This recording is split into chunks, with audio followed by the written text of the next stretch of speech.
de hoje é sistema excretório. Vamos aprender todo o trabalho do rim para conseguir filtrar o sangue e produzir urina. E também a parte hormonal, que administra, controla a nossa pressão arterial. Tá bom? Vem comigo para a tela do meu computador, que eu preparei imagens maravilhosas, esquemas que você vai adorar para você entender esse assunto como nunca entendeu. Valeu? Vem comigo, se liga, vem aqui para a tela do meu PC.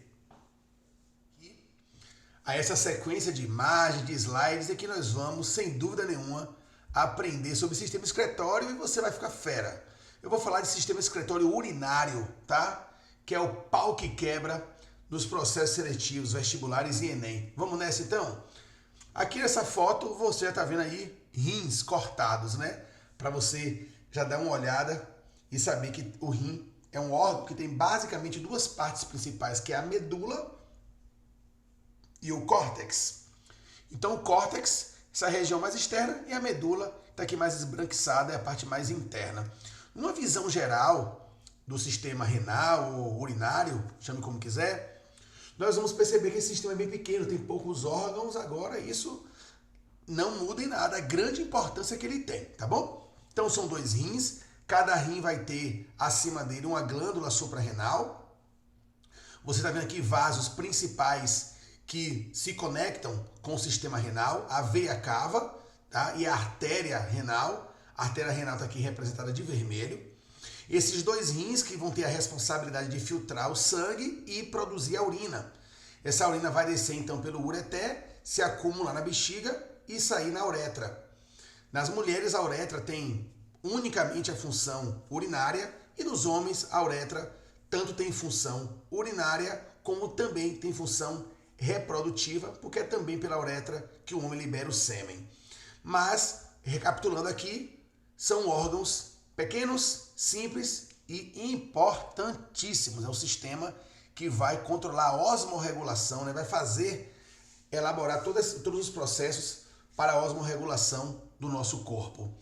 Então, falando um pouco mais aqui do rim, mergulhando mais nesse protagonista da nossa aula, que são os rins, nós vamos ver que a anatomia do rim depende de uma série de estruturas que vão, além de filtrar o sangue, conduzir a urina para ser eliminada.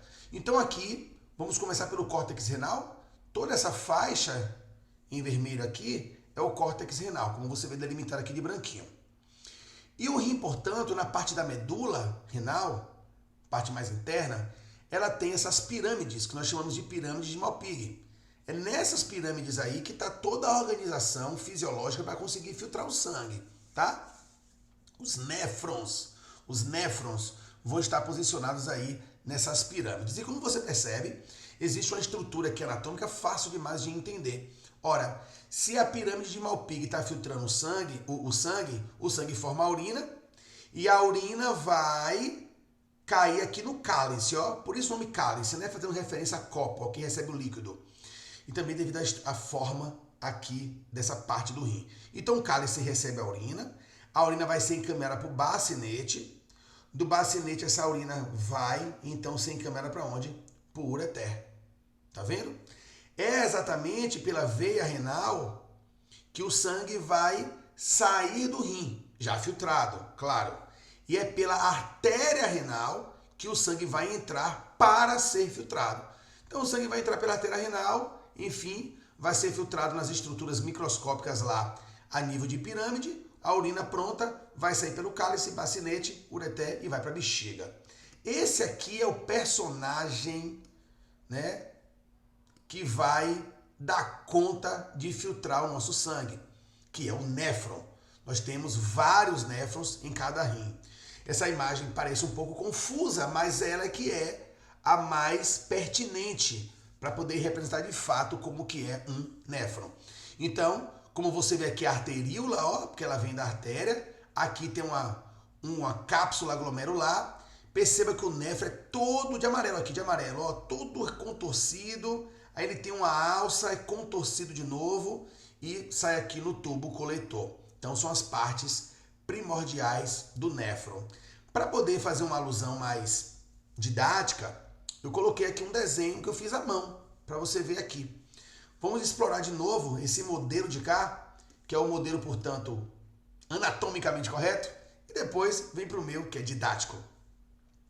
Então, quando a arteríola, como você percebe aqui, ó, entra no glomérulo, na cápsula glomerular, perceba que o néfron tem um setor bem novelado aqui à frente, que é o túbulo contorcido proximal. Depois essa alça, que é a alça néfrica, depois o tubo contorcido distal e, por último, o tubo coletor. Como o emaranhado de vasos sanguíneos está em torno do néfron, eu coloquei o esquema de cá para você entender isso de uma maneira mais simples, né? Ou seja, a artéria renal, ela vem de lá do abdômen, o sangue vai, portanto, correndo até a arteríola. A arteríola aferente vai levar o sangue para dentro da cápsula glomerular e depois esse vaso sanguíneo tira o sangue da cápsula glomerular. Então, o que vai acontecer? O sangue vai ser filtrado porque um conteúdo sanguíneo vai entrar na cápsula, nessa boquinha, e esse conteúdo vai percorrer o túbulo contorcido proximal, a alça néfrica, o tubo contorcido distal, para depois sair daqui como urina, para poder ir lá para o cálice e para o bacinete. Entenderam? É a relação que tem desse néfron com esse vaso sanguíneo, o que sai e o que entra, que nós chamamos de filtração do sangue. O sangue ser filtrado vai ser realmente uma relação entre o lúmen, que é o tubo, dentro aqui, o lúmen, esse espaço dentro do néfron, com o vaso sanguíneo. Então a pergunta que fica é como o sangue é filtrado para formar a urina?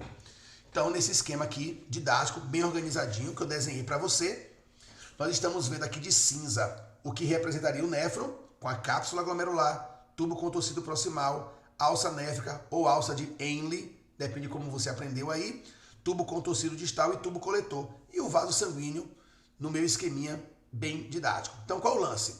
O sangue vai perder um conteúdo para o interior do néfron e o néfron vai selecionar o que continuará dentro do néfron e o que será devolvido para o sangue. Então, logo na primeira parte, o sangue vai extravasar o filtrado glomerular para o interior do néfron. Então, o lúmen do néfron recebe o filtrado glomerular. Já coloquei aqui para você, do sangue, extravasa para o interior da cápsula glomerular o filtrado glomerular, que é composto por quê? Água, íons, aminoácidos, glicose, vitaminas, ureia. Perceba que, basicamente, todo o conteúdo do plasma sanguíneo entra no néfron. Mas gordura, grandes proteínas, como por exemplo a albumina, hemácias, leucócitos, estes continuam no interior do vaso sanguíneo. Hemácia, leucócito, gordura, proteínas continuarão dentro da arteríola. Vai entrar aqui apenas água, íons, aminoácidos, glicose, vitaminas e ureia. Qual é o lance agora? Esse filtrado glomerular, esse plasma que veio do sangue, vai percorrer isso aqui e essas células especializadas do néfron, porque o néfron é multicelular, essas células especializadas vão selecionar o que continuará dentro do néfron e o que deverá voltar para o sangue. Então, na parte 2, que é no tubo proximal, o que vai acontecer? Reabsorção de íons, glicose, vitaminas, aminoácidos, isso por transporte ativo. E pode ocorrer também aqui a secreção de cloro. A seleção, toda essa seletividade já está acontecendo. Perceba que está sendo devolvido para o sangue, né? Nessa reabsorção, você vê a seta aqui, está sendo devolvido para o sangue tudo que é importante. Aqui no item 3, ou seja, no momento 3, a alça néfrica ela tem a responsabilidade de ter uma boa permeabilidade para devolver água para o sangue. Acontece a reabsorção de água por osmose. Por que vai acontecer isso aqui com osmose de maneira tão passiva? Porque osmose é transporte passivo. Por que vai dar certo a osmose acontecer aqui? Porque lá no interior da arteríola está hipertônico. Porque não se esqueça que no momento 1 saiu a água. No momento 2 volta soluto. Então dentro do sangue, dentro da arteríola, ela tem menos solvente e muito soluto. Então naturalmente a osmose vai ser gerada aqui. E a água retorna, portanto, para dentro da arteríola, retorna para o sangue. Esses retornos, gente, nós sempre chamamos de reabsorção. Reabsorção. Porque a absorção das coisas acontece no intestino. O rim tem função de reabsorver. Então, aqui na parte 4, que é o tubo distal, mais uma vez, reabsorção de íons como sódio, cloro, e pode ter ainda um pouco mais de secreção de ureia, de potássio. Sempre buscando o equilíbrio, tá? Tudo que tiver em excesso, entenda, tudo que tiver em excesso no seu sangue vai ser reabsorvido. Ou a quantidade ideal para você e o excesso será eliminado na urina. É como acontece, por exemplo, com quem tem diabetes e o excesso de glicose é liberado na urina. Até uma certa medida, 125 miligramas, o sistema renal reabsorve glicose para o sangue. Acima de 125, você já vai perceber a presença de glicose na urina. E agora, no item 5, trabalho do tubo coletor, mais reabsorção de água e lá no final de tudo, a urina vai ser liberada. Tá vendo? Esse é o trabalho. O néfron vai, insisto, escolhendo o que volta para o sangue, que são as coisas importantes, e não deixa retornar para o sangue o que precisa ser eliminado, que são os excessos e a composição básica da urina. Olha aqui, uma urina, né? A composição básica da urina qual é? A água é 95%, tá vendo? Ureia 2%, cloro, potássio, sulfato, fosfato, aqui tá os componentes em percentual desses sais que nós encontramos na urina. Logo, eu posso te mostrar essa tabela para você ter uma noção de composição. Por exemplo, no plasma sanguíneo tem 0,03 de ureia. Veja que no filtrado glomerular também tem. Ou seja, toda a ureia sai do sangue e vai para dentro do néfron. E na urina, eu tenho uma concentração ainda maior de ureia. Por quê? Porque o sangue vai sendo filtrado aos poucos. Então, de 0,03 em 0,3, 0,03 em 0,03, vão se somando esses valores até formar 2. Perceba que a glicose, ó, eu tenho 0,10 no plasma, 0,10 no interior do néfron, mas eu não tenho nada na urina. Por quê? Porque toda ela foi reabsorvida. Os aminoácidos, a mesma coisa, nenhum aminoácido na urina. Por quê? Porque todo ele foi reabsorvido. E as proteínas, como por exemplo a albumina, que é uma proteína grande, está lá no plasma sanguíneo, ela vai estar no filtrado glomerular? Não, não vai ter proteína no interior do néfron. Então, ok? E muito menos na urina. Caso aconteça a presença de glicose na urina, é uma doença, diabetes. Teve, por exemplo, proteína na urina, é proteinúria, também é um problema, tá? Então vamos ver aqui um pouco mais sobre a formação da urina, falar de uns volumes para vocês. Então, diariamente, o sangue passa tantas vezes, né, nos rins, que nós percebemos que o sangue vai passando várias vezes no rim, chega o rim a filtrar 2.000 litros de sangue por dia. Olha que louco, né? 2.000 litros de sangue. Você pode perguntar, Landes, quanto é que eu tenho de sangue no meu corpo? Bem, você tem aproximadamente 8% do seu peso corporal em litros de sangue. É uma média. Então, um homem de 100 quilos tem 8 litros de sangue. Imagina esses 8 litros passando várias vezes por dia pelos rins. Então, isso resulta numa produção de aproximadamente 160 litros de filtrado glomerular. Né? De pouquinho em pouquinho, os néfrons trabalham muito. São 160 litros desse líquido que passa dentro do néfron. Porque o néfron, claro, você já viu aqui na aula, ele vai estar coletando uma parte do sangue. Então, normalmente, todas as substâncias úteis presentes no filtrado são reabsorvidas. Como eu já te falei, voltando para a circulação sanguínea. Entretanto, o excesso de substâncias não retorna e pode ser eliminado na urina. Se tiver excesso de glicose, por exemplo, vai ser detectado na urina. Ao final do processo, o filtrado glomerular transformou-se em urina. Um conteúdo líquido contendo água, ureia e tal. Mais ou menos 1 litro de urina no dia, a 1,5 litro. Então, olha, 2.000 litros de sangue passam pelo rim, 160 litros, né? Vai virar, portanto, menos de 10% vai virar filtrado glomerular e menos ainda vai virar urina. Então, a cor amarelada da urina deve-se à presença da urobilina, que é um pigmento, que é um derivado da hemoglobina, que é destruída lá no baço, vira bilirrubina, ela é metabolizada no fígado, vira urobilina, e aí no rim vai dar esse tom amarelado que você conhece na urina. Beleza? Então, tá aí o trabalho de filtrar o sangue, de selecionar o que fica e o que não fica na urina. E agora, uma das partes que eu mais gosto do conteúdo, que é o controle hormonal do sistema excretório. São os hormônios que controlam tudo isso para você urinar o suficiente para eliminar os excretas, os metabólitos, e é também o controle hormonal que vai ajudar aqui a administrar a tua pressão arterial. Landes, por que eu preciso urinar? Bem, você urina 1 litro e pouco de urina, 1 litro de urina, muito pouco para o tanto de água que você tem no seu corpo. O objetivo dessa água é apenas diluir a ureia, né? Que é um composto nitrogenado derivado do metabolismo da proteína. A proteína metabolizada vai virar aminoácido e tal, até que vira ureia. E essa ureia tem que ser eliminada, porque senão ela é tóxica. Pois não. Para eliminar a ureia, eu preciso de água. Por isso é necessário formar a urina.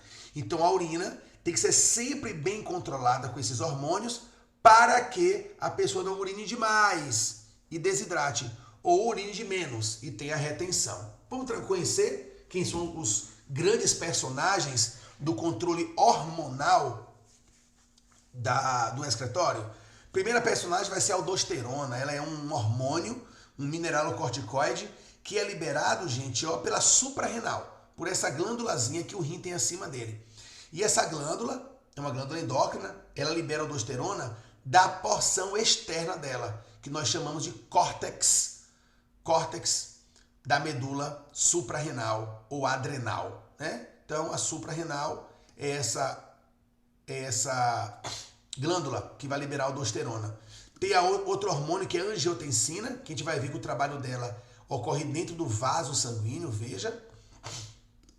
Vamos ver também o ADH, o antidiurético, muito famoso, que é um hormônio liberado lá na neurohipófise, lá na sua cabeça, e vai atuar lá no seu rim, tá bom? Ajudando a controlar o tanto de água que sai na urina.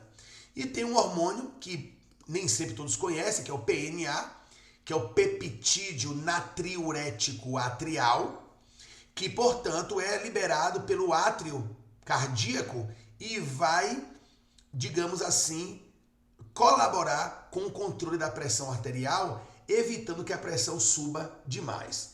Então eu tenho que te mostrar essa dança hormonal, como é que eles se comportam, né, juntos para administrar essa osmorregulação.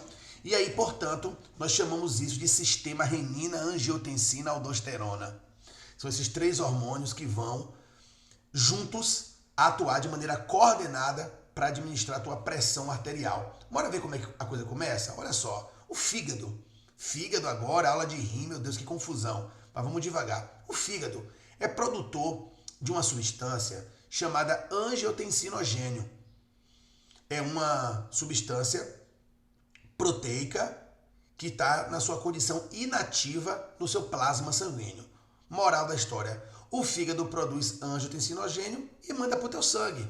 Agora, nesse momento, você tem angiotensinogênio circulando aí no seu plasma sanguíneo. Só que nos vasos sanguíneos, próximos aos rins, o sistema renal fica fazendo essa leitura da pressão sanguínea. E quando a pressão está baixa, porque as concentrações de sódio também estão baixas, essa pressão baixa gera uma sinalização para os rins.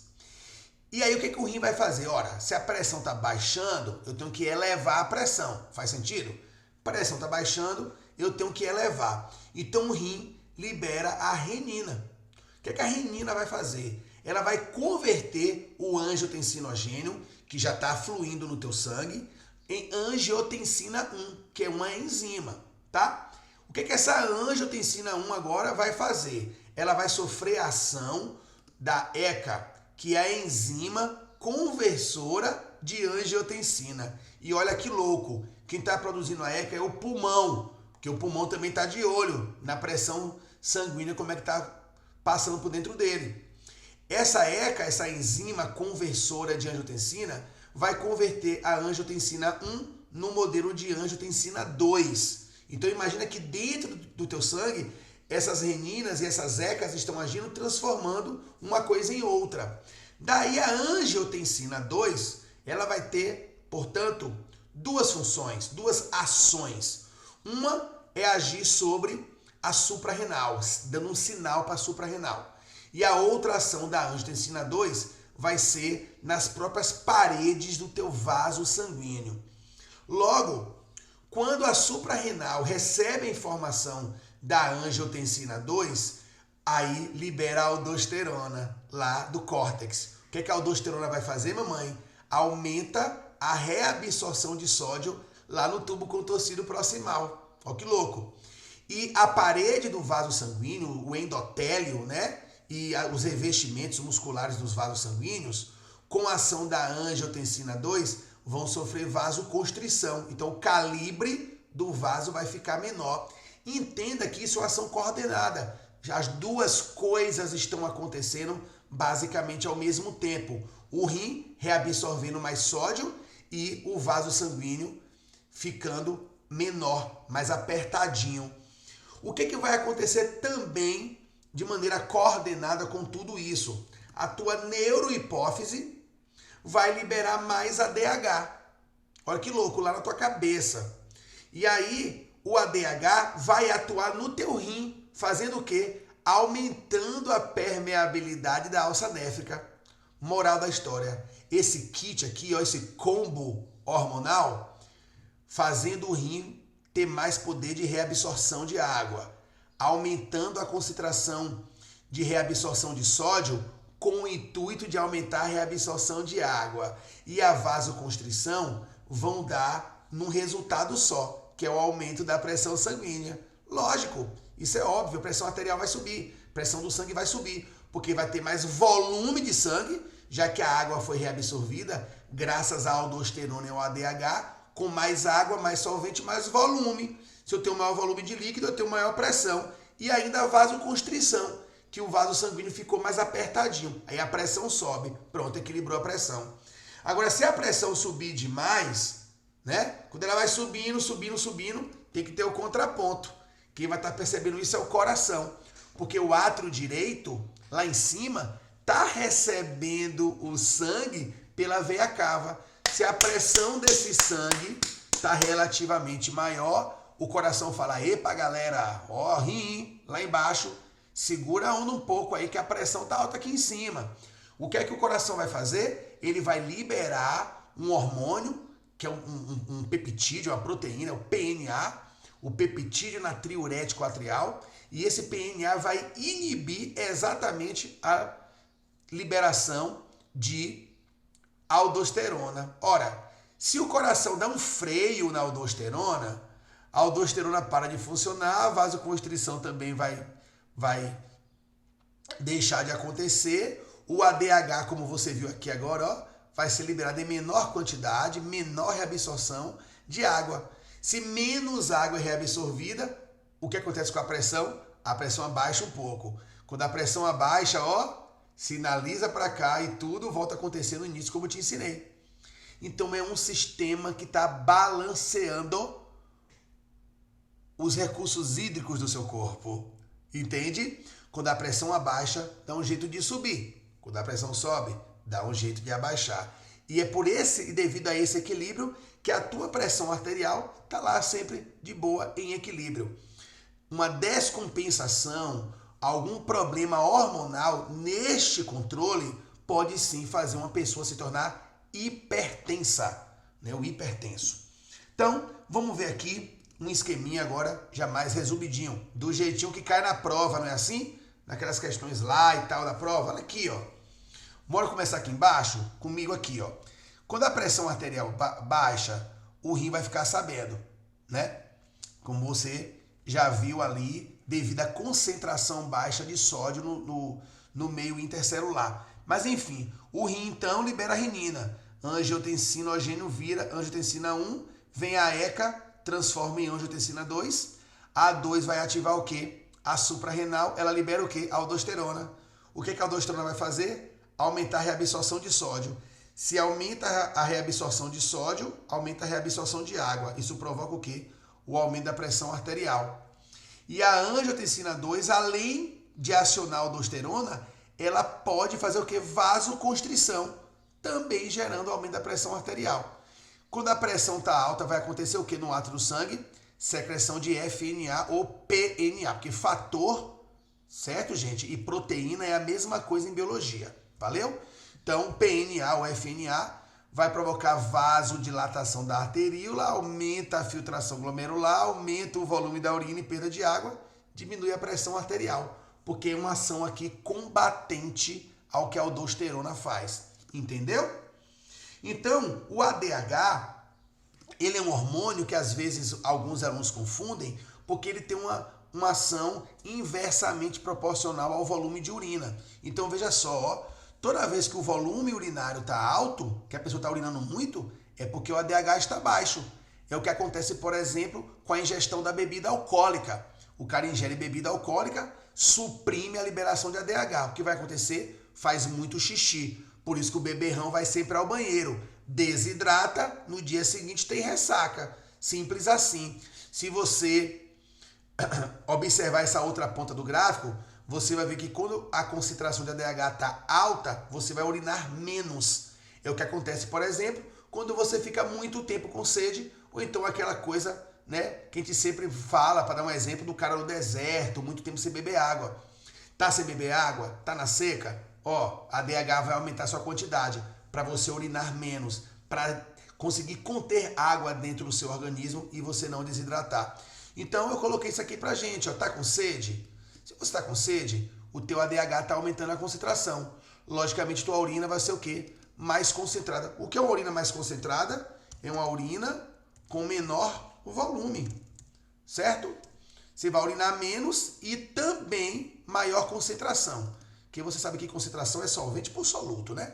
Ou seja, vai ter muitos sais, muita ureia para cada ml de urina. E se você está hidratado, está bebendo água, está de boa, está se cuidando, ó, lógico, então vai ter menos ADH sendo liberado da tua neurohipófise. Com isso, a tua urina vai ser mais clarinha, menos amarela escura, vai ser mais diluída. Isso é uma urina saudável. Urina amarela demais, muito escura, significa que você precisa beber mais água. Valeu? Espero que vocês tenham gostado. Pega o vídeo, volta, vê de novo.